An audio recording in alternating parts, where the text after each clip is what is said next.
So I guess now. All right, well, my name is Eva, and I am interviewing Sarah Schulman about her delightful book, Let the Record Show, which is a history of ACT UP New York between the years of 1987 and 1993. Whoa, there's a big picture of my head. That's cool. So first of all, I guess, I don't know, I have so many questions because this is it's a massive book that covers this sort of like kaleidoscopic range of things. But I guess maybe I will start with a question that I had, which is partly about the book and partly about some, I guess, things that I've heard and read in response to the book that interested me because they seemed like they were partly already addressed by stuff that you had written. But I've noticed a lot in looking it up online and checking out response that a lot of people say that the book, which is like almost 700 pages long, centers women and people of color in ACT UP. And I thought that was interesting because I don't think it does. I don't think women and people of color even take up like half of the book. I mean, they're just there. No, I don't center women and people of color. I just say what they did. That's all. Yeah. And I was wondering, I found it interesting because the response, it actually kind of reminded me of something I read that Bell Hooks wrote last year when it was part of her critique of The Bodyguard. And she was like, what's radical about this film is that someone thought a Black woman's life was worth protecting, and it was like, wow, like she has a bodyguard, like what? And that's kind of what it made me think, because you mentioned a lot of, I mean, you give whole chunks and chapters to white gay men who did great work as well. And you just seem to mention, and I was wondering, I don't know, have you noticed that response? Do you think it's? Yeah, I mean, so this is like a warning to anyone who is a documentarian or a journalist or historian. If you distort your representation of a movement, you create problems for the people inside that movement in terms of their relationships with each other. And before my book, there was a previous book that really caused incredible rifts within ACT UP alumni by singling out a handful of people and giving them credit for work that a handful of people cannot possibly do. But some of those people actually believed it about themselves. They internalized it. So when I said, hey, you guys did all this great work and here it is right here, and then here's like 120 other people who did all this other great work, and that's how it all happened, some of these people were really enraged because it had become their identities that they were the special saviors. And so then the way that they diminished the actual story is by claiming that I was foregrounding somehow women and people of color, but it's not true. No. They just had been completely excised from the history before.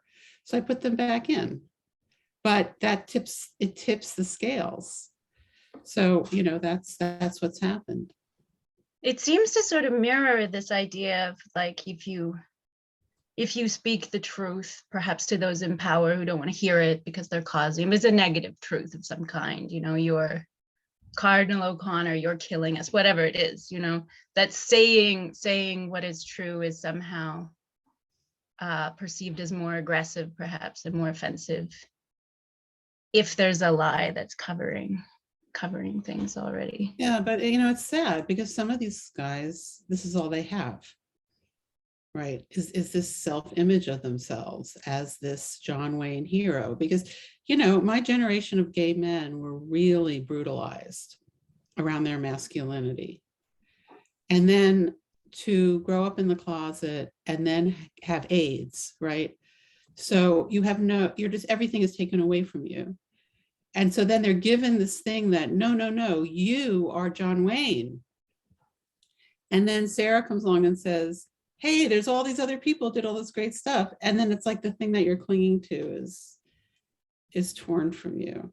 Now, some of them have gone on to have complex lives and they don't need to be that person, but some of them haven't. And it's from a wound, I think.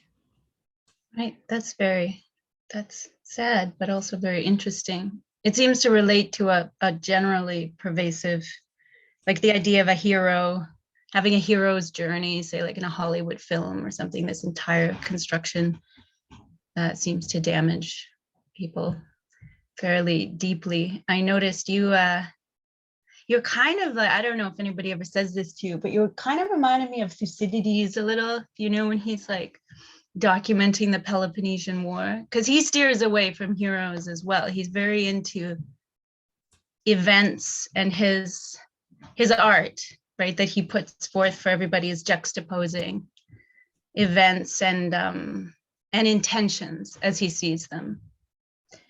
I think I'm more like Herodotus. You think so? No. I make up Really? quite a bit, you know, like a lot of this I can't prove, you know. So, But you know, Thucydides did a lot of suggesting just by the way that he arranged the stories, right? He chose the order of things. But you think you're more like Herodotus? That's very interesting. well, because, you know, I use oral histories, right? So whatever people say, I just believe them. So like Herodotus said that he went to a country where people only ate strawberries and spoke the truth, right? So, That's right. but that's why there's so much contradiction in the book, because I allow everyone to say their piece. But you very craftily arrange that contradiction so we, the readers, can perhaps, I mean, maybe they're not going to be the same conclusions as yours, but we will come to our own conclusions based on how, you know, we see so-and-so said this and so-and-so said that. Right. That's, now I'm gonna have to consider whether you're Herodotus or Thucydides. I don't even know. It's too difficult. It made me think that maybe, well, you laid out right at the beginning and several times, like repeated it, because it was obviously very important to you that you are an untrained historian. Although so were, of course, both Thucydides and Herodotus, my good friends. But I was thinking, you are a trained, I mean, you're a novelist and you are a trained reporter, right?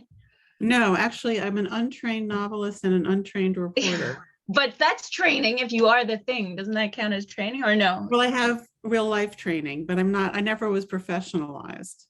Oh, that's interesting. I just think of someone with a background as a reporter as like the real thing, but I don't know when that. Well, that's the olden days, you know, that an artist is a person who makes art, who looks at art and talks about art. That's an artist. But in the interim, there's been this whole professionalization across the board. Oh, right. Right. But I have missed all of that. Well, that seems lucky for you. I certainly was thinking that a reporter reporting, I mean, that seems to be excellent training to me for a historian. Did you find that, or did you find that there's some large differences? No, I think that was really, I mean, I've been covering the queer community since 1979. So yeah, I have a lot of background, but, you know, I didn't take a class. Let's put it that way. Okay. Well, I mean, yeah, no. Like, do you know who Michael Bronski is? No. Okay, so he's like a senior gay writer. And he said, so when the whole like leather sex SM thing started, he was like an old leather queen. And he said, I just like to tie guys up and I just like to tie men up and beat them up and take drugs. I don't want to take a class. I've read that quote. I have read that because I remember laughing at it. Yeah, so I just always stuck with that. I never took a class. Yeah. Right. Well, yeah, at a certain point when you become the class, you're a professor, right? Like you can dispense with the idea that you didn't take the class. Right, no. I think, I mean, I imagine, I don't know. Right, but my classes are, my pedagogy is quite, I think, not the norm. Let's put it that way. Because, you know, I teach poor people and I teach immigrants, and very few of my students are going to be writers. Like I've had like 10 students in 23 years who are going to be writers. So my classroom is really about people thinking about what their lives are like. And that's what we do in there. It's not about building a career or getting published or getting an agent or even about finishing your piece. I don't know. It sounds like a class to me. Okay. I mean, but I don't know. You know what? I'm probably the worst person because I was like, yeah, I haven't attended many classes in my life, even when that was an option. Where are you from in Canada? Toronto. Oh, I'm Canadian literate, by the way. You're Canadian literate. Yeah. Like you recognize the word color if it's spelled with a U or whatever. I know the word reno. Reno. Oh, yeah. That's a What? There's Canadian no word. really Reno, like a renovation. Yeah. Really? Oh, there you go. See, and I'm not Canadian literate because I know the word Reno, but I didn't know it was Canadian. Yes, So, there you go.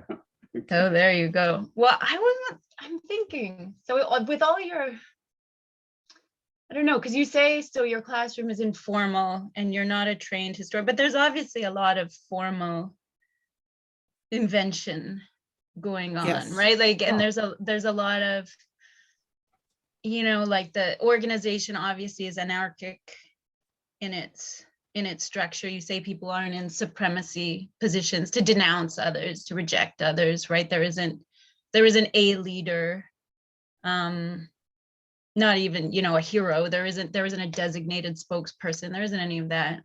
Right. And you created a book that I think intentionally that mirrored that form.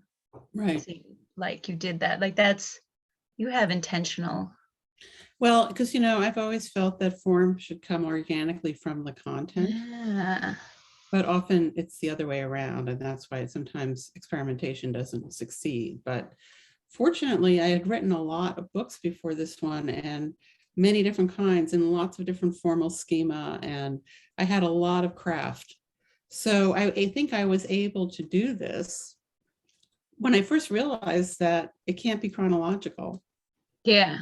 Then I was like, oh, okay, it has to do this other thing, but it's not a mystery to me. So I had the ability to do it, I feel. I was wondering about that because you say, a big part of the book is talking about how for ACT UP, this big part of everything is that theory emerges from practice. And I was wondering if that happened in the practice of your writing, that the theory of how you put the book together emerged as well. Probably. I think I that's like true. that. Because I think, as a writing teacher, I like to tell people that discovery is in the writing, right? If you already know beforehand what it's going to be, why are you even writing it? Well, exactly. Yeah, I agree. And I like that that's exactly, it seems like it's another, it's echoing exactly what your book is about, because that's what everybody almost who is interviewed seems to refer to that. It seemed really important. I also really liked how you put, I guess this has to do with the hero being a historian who rejects the concept of heroes.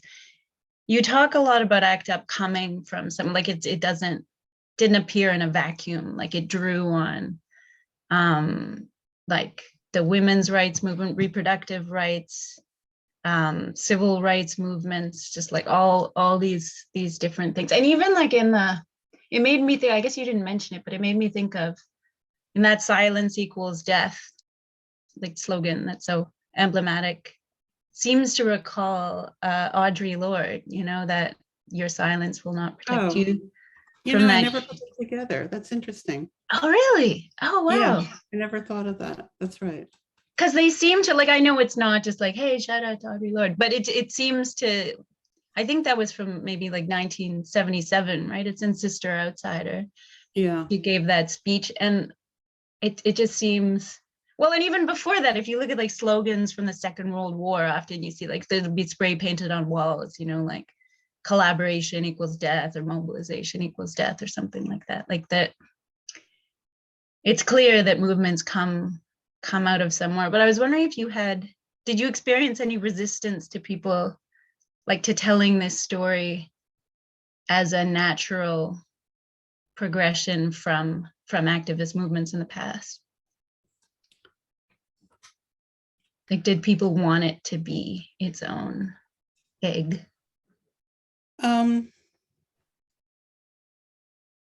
I don't think anyone has actually taken that on critically. You know, most people who review the book, unlike you, have not read the whole thing. And I can tell because of the way they write the review. I know that you read the book because of the way that you reviewed it. But most of the reviewers have not read the whole book.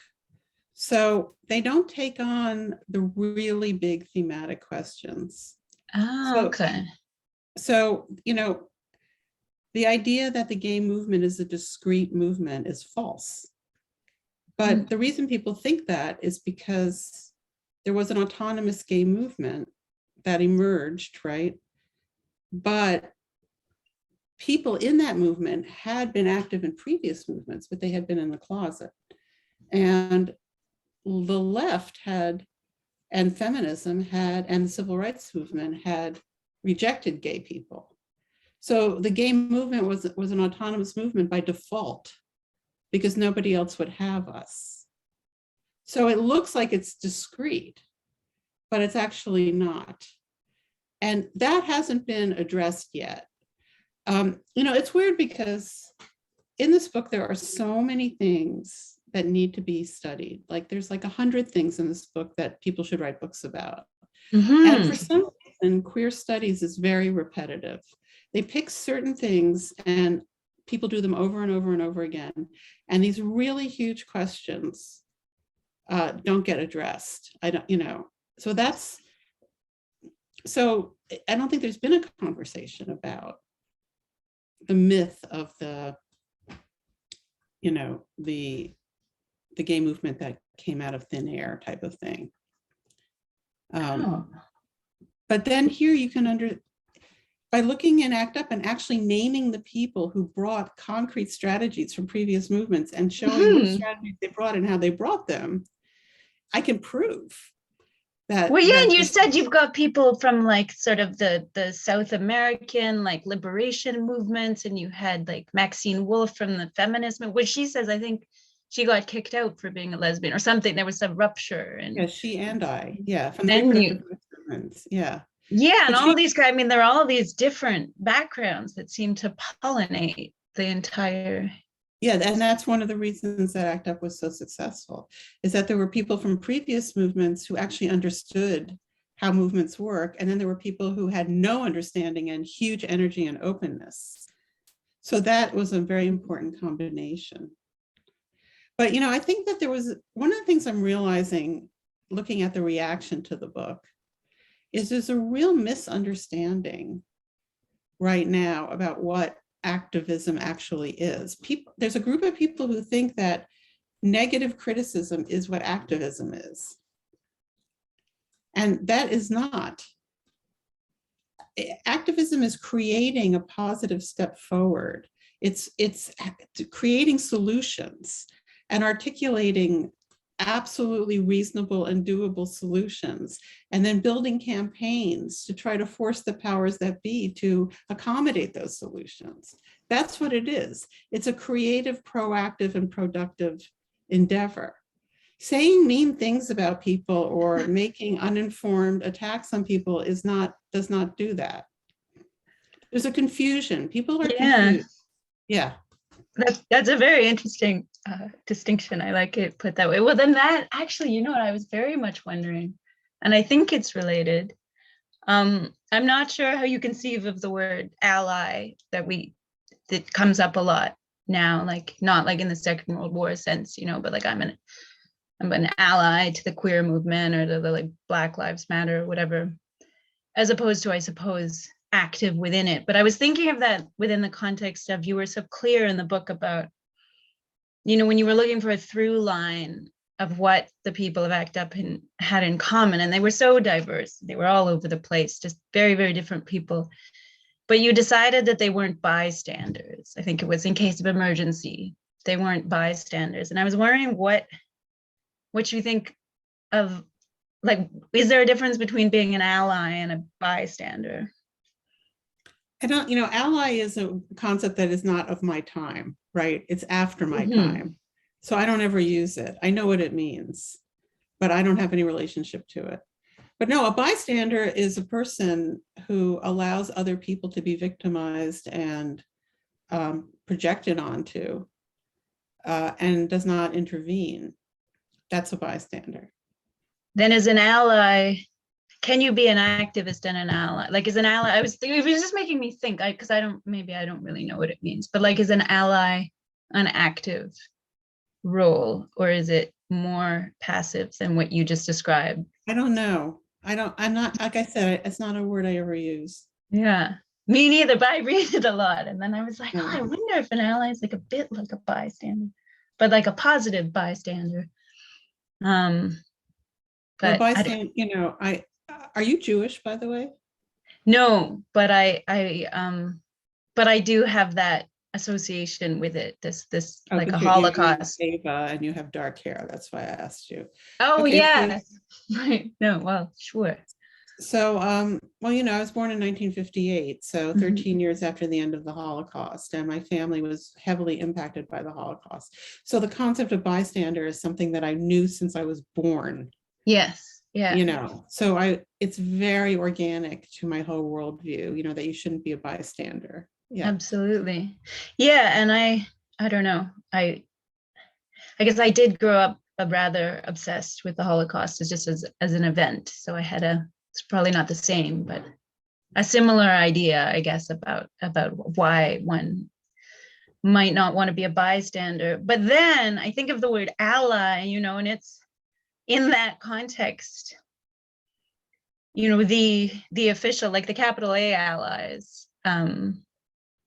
were very much bystanders until they weren't.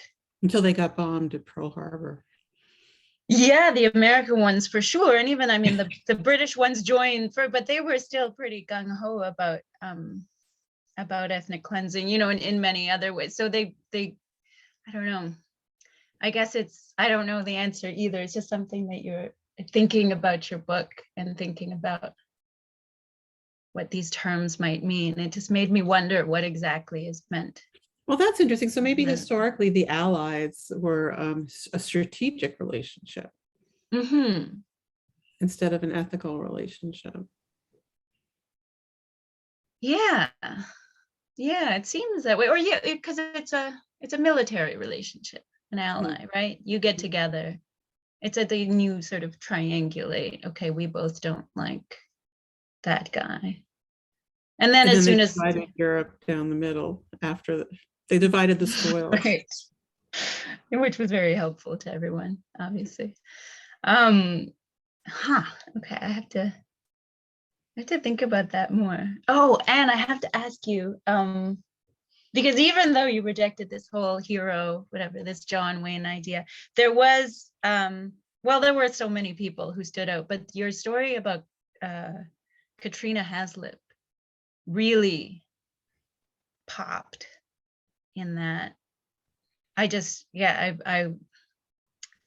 She seemed like someone I would just wish that I had heard more about or anything about previously.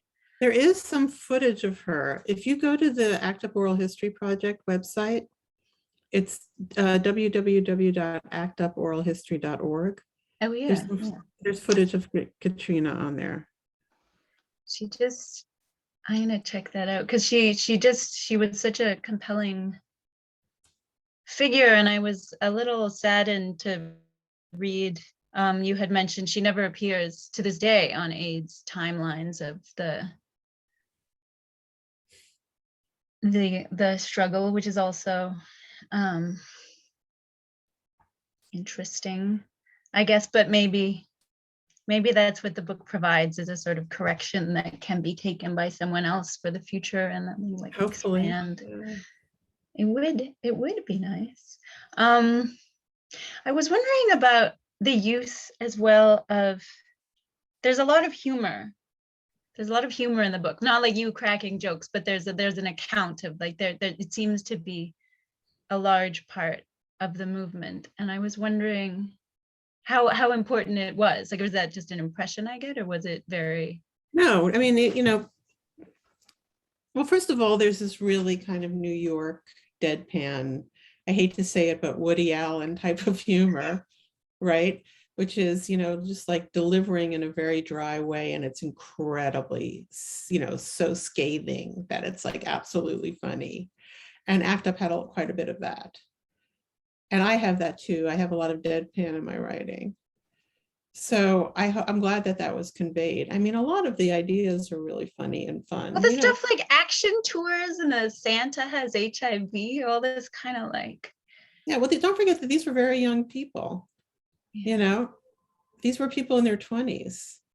So they were filled with energy, and a lot of people were artists, and it was New York, right? So it's like cutting edge of certain kinds of ideas, and people worked in advertising and graphic design, and they were very forward and they had energy and they just went for it. I mean, most of these people are not native New Yorkers like myself. Most of them are people who moved to New York because they had a dream of some kind, whether it was a queer dream or it was an artistic dream or something. So there's ambition and, energetic ideas. Yeah.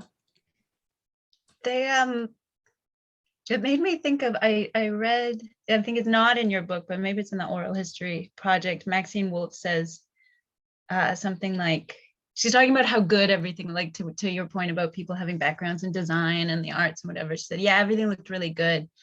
And that she had found in the women's movement, she said, when things look too good, people were suspicious, like it doesn't look shitty enough. You're not serious about politics. But ACT UP did not have any of that. No, what she says is, in the left, people were suspicious if you had got media coverage. Okay.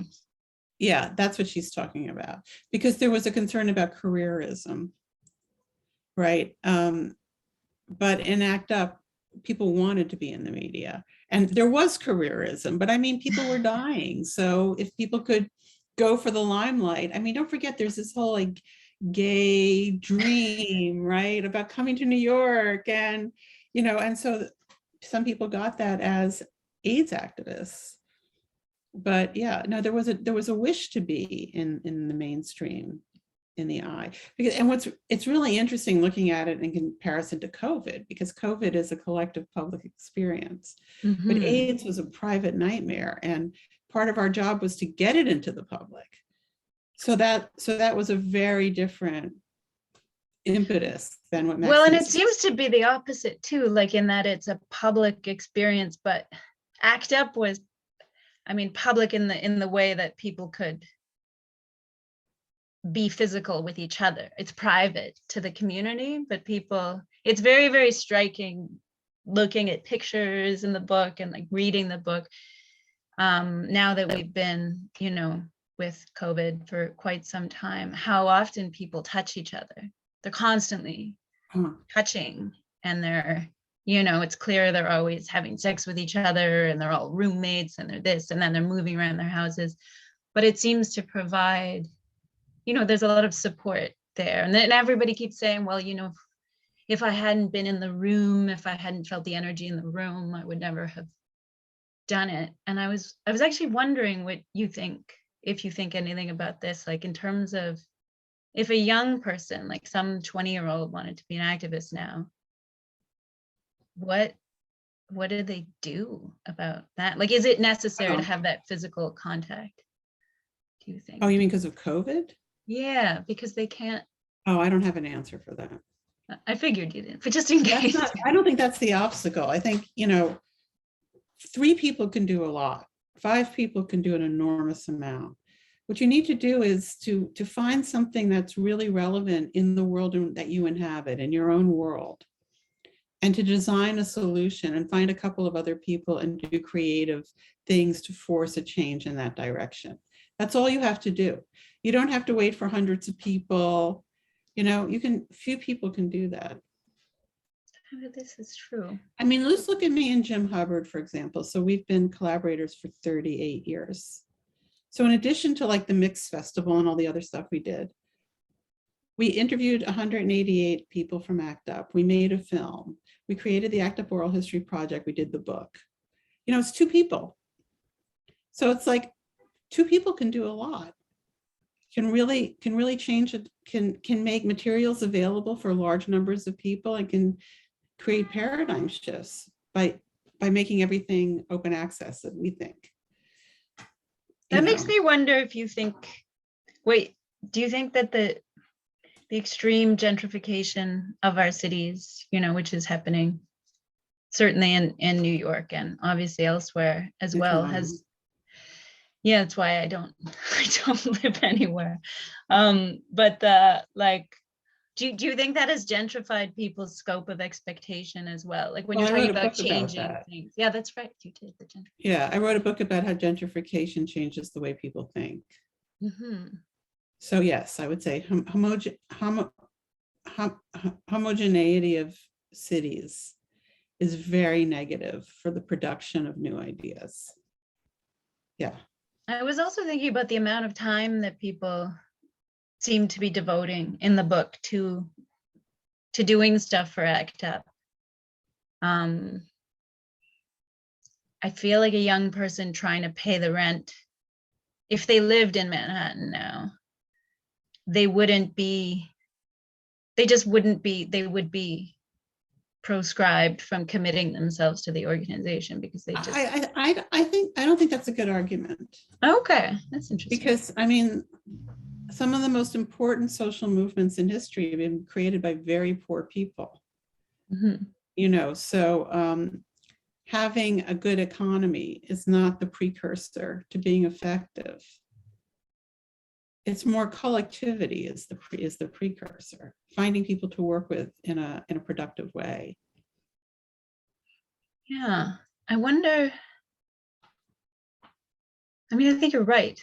I guess I just wonder where they. Perhaps just because I just came to Quebec City and rents here are so low, I could actually imagine people, doing something other than scrabbling to make their. Yeah, but there were people in ACT UP who worked full time. Mm-hmm.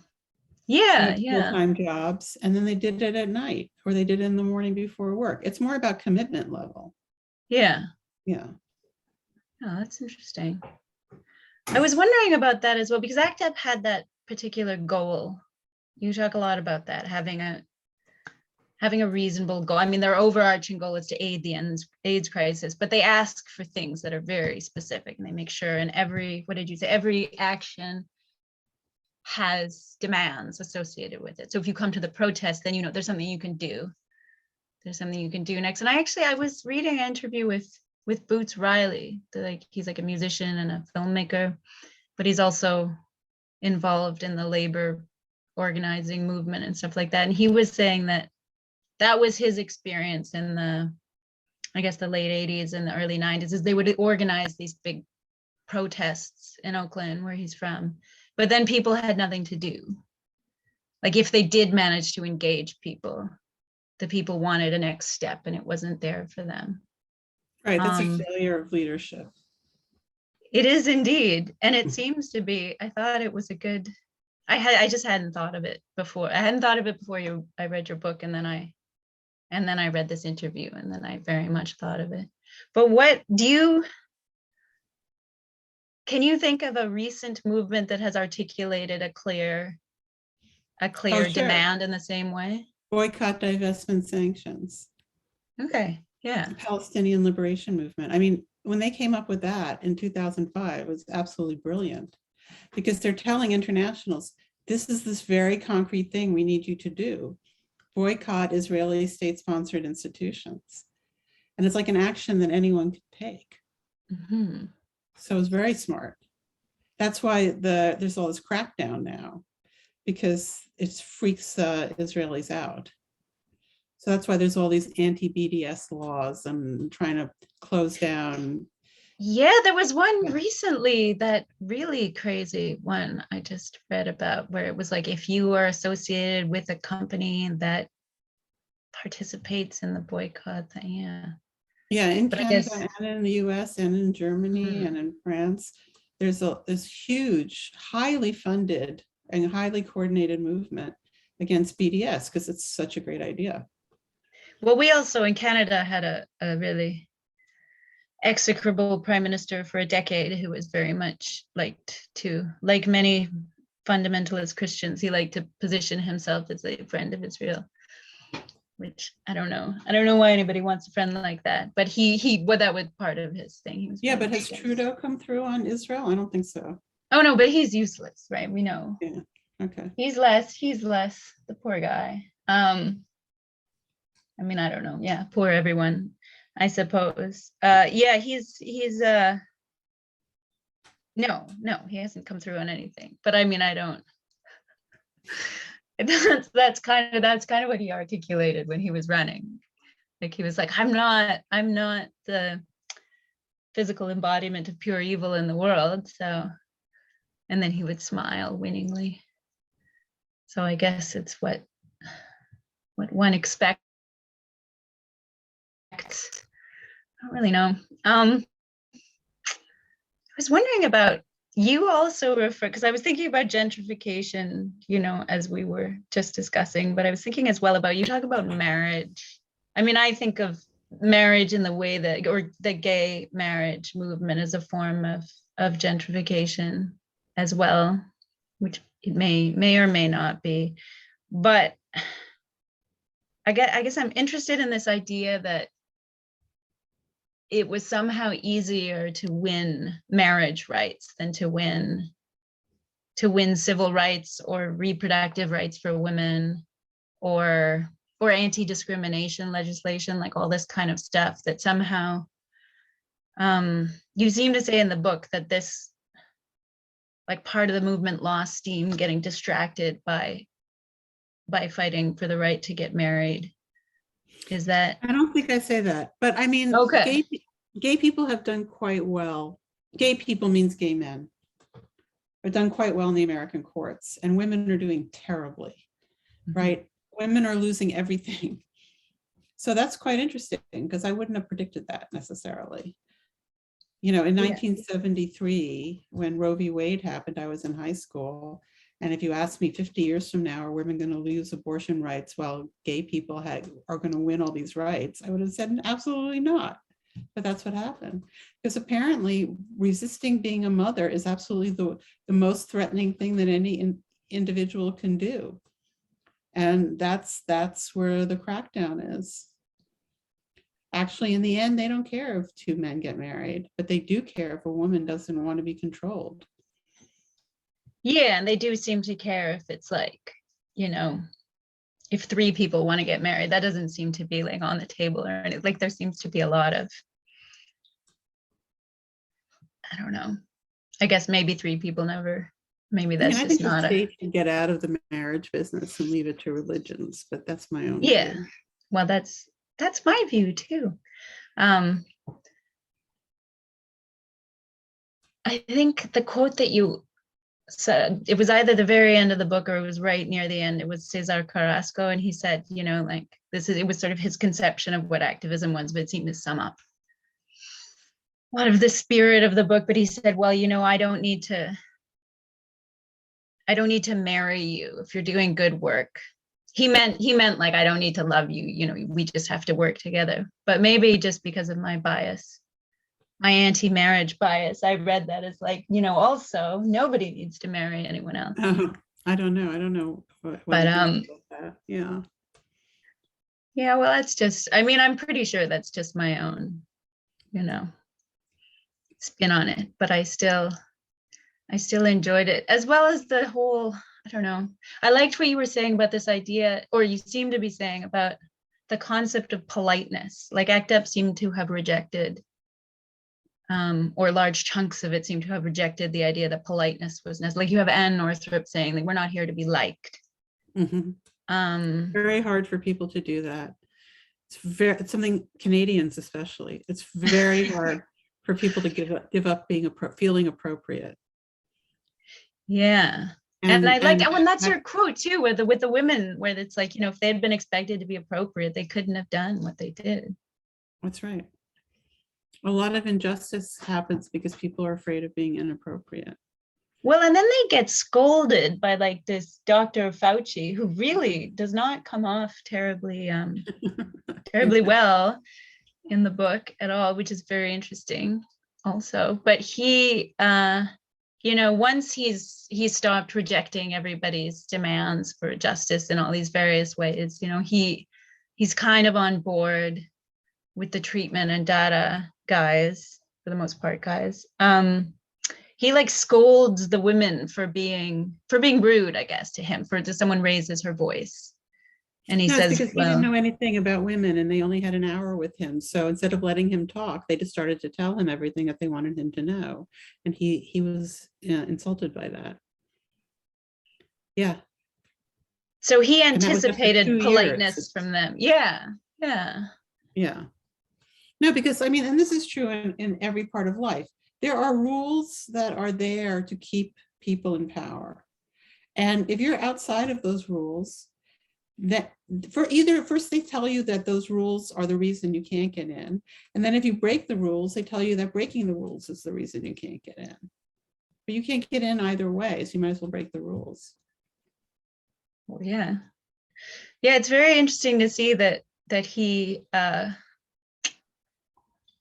don't know, he seems to have been twice rehabilitated. I get perhaps he was like self-rehabilitated or something. Once as the hero, like he cast himself as the hero, I suppose, of AZT, which you also, that was a really important part of the book for me. I did not realize all those things about AZT.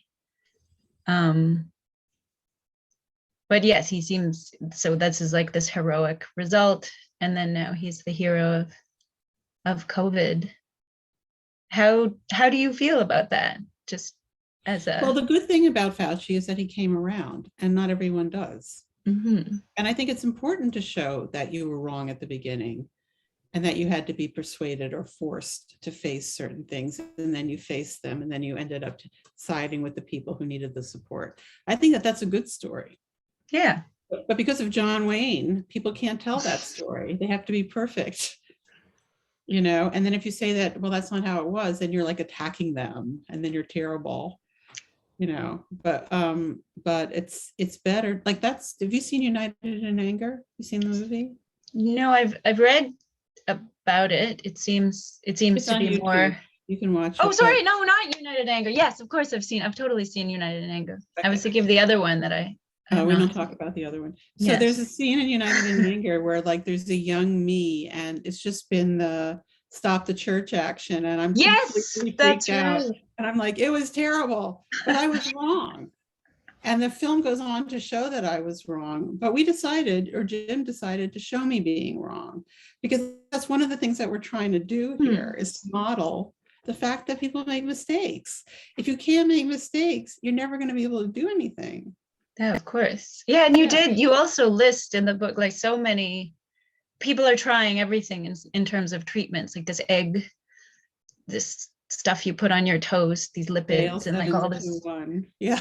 But it's like, well, how else are they gonna know? I was actually wondering with Fauci I guess you can't know this, I suppose, but was it did he have a greater, because I was trying to apply this to now. I was like, well, who, if one had demands now, like who would one go to? I was wondering if he had a capacity to be shamed, like to feel shame. That maybe is less present I don't currently. know. The people in ACT UP who dealt with people like him, I think Garant's Frankie Ruda describes this in the book, that scientists could be persuaded by actual fact, that they were interested in fact. And so those were people that you could persuade. People who had supremacy ideology about themselves were much harder to persuade. Okay. That's very interesting. So if they were both, if they were scientists with supremacy ideology, then the second thing would preclude them. Right, but Garant's argument, I didn't meet with those people, she did. She was only 17, but anyway, she said that, because they were interested in actual science, they could communicate with the ACT UP people in a certain way, because they didn't have to change their self-concepts in order to take in new information. But people who think that, for example, that the lives of people who use drugs are meaningless, right? Yeah. That's an attitudinal position. That's an emotional position where you feel that you're superior. And that's much harder to overcome than people who are just persuaded by fact. Yes. Yeah. Well, because how? I suppose you can't factually convince someone that someone's life matters. No, the drug users in ACT UP had to do a very high risk strategy of actually getting arrested, going to court, and trying to win a necessity defense, and they did miraculously. But they could have lost. I loved that part. It was very satisfying. That and the Karen Timor story with the tiny insurance committee. When Jim and I interviewed Karen, she had never been interviewed before. I mean, it was amazing how this work that made private insurance available to 500,000 people was completely thrown to the side and nobody valued it in terms of history. We just went to her house and she just brought out all these files and she just started telling us the whole story. And it was like, oh my God, this is so significant. And just no one had paid any attention to her because she was like this straight woman, weird straight woman in the movement. You know, she didn't have any currency. She was just That's so extraordinary because it's one of the best. Well, I mean, I guess it's personal, but it's one of the best stories of the book. I thought just picturing it as like going out because the change is so massive compared to how many of them there are. But also there's a punchline that's in the interview, but it's not in the book. Where at the end of this whole incredible interview, I say, so Karen, what are you doing now? And she goes, well, when I left AIDS, I needed a new hobby. So I took up Civil War reenactment. And then you're just like, these people are so specific. These ACT UP people are so specific. Wow. Yeah, that's I guess it has pageantry. Right. That's and I suppose like there seems to be a bit of surrealism in the movement, like a pure surreal, as in the idea of like an unfettered attachment to the idea of expression. Although I don't think there is in Civil War reenactment, so maybe. But there's the expression part. Yeah, I don't know, but I mean, I just thought, okay, these are interesting people. These weirdo people. Yeah, they are all very, very unique. They come off very, I don't know. Actually, that was another thing that I really loved. I liked that on the ground feeling, which I guess you can get out of Herodotus or Thucydides, but it does place you as a reader, right? If you weren't there, whatever, don't know anything, don't know any of these people. It's like living and breathing among them for a while. Right. I mean, I interviewed them for 18 years. Yeah. And very rarely were they boring. Very rarely. And also they didn't repeat each other either. That was the other thing. They didn't have stock. There wasn't like a stock groupthink about how things went. Everybody had their own take. And that was really interesting. Yeah. I like that plurality of views because it's also not, I don't know, there are overarching themes that emerge, but I don't think there isn't like a thesis and a conclusion, like, well, so then these people were right. People who are, cast aside by the society, by their families, even by other people on ACT UP, actually saved huge numbers of lives and were incredibly effective. And so, any kind of person can change the world. That's one thing that this story proves.